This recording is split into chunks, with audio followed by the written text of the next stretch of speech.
ਗਲੇ ਜੇ ਤਿਸ ਨਦਰ ਨ ਆਵਈ ਤਾਂ ਬਾਤ ਨਾ ਪੁੱਛੈ ਕੇ।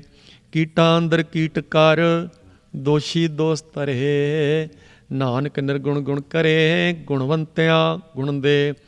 ਤੇਹਾ ਕੋਈ ਨਾ ਸੁਝਈ ਜੇ ਤਿਸ ਗੁਣ ਕੋਇ ਕਰੇ।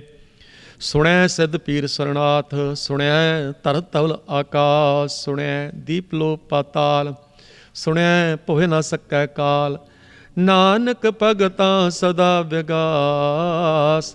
ਸੁਣਿਆ ਦੁਖ ਪਾਪ ਕਾ ਨਾਸ।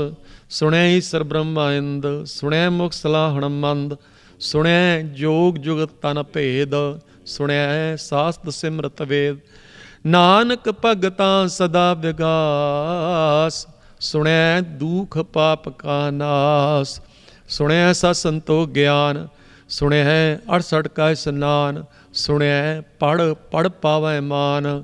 ਸੁਣਿਆ ਲਾਗੈ ਸਹਿਜ ਧਿਆਨ। ਨਾਨਕ ਭਗਤਾਂ ਸਦਾ ਵਿਗਾਸ। ਸੁਣਿਆ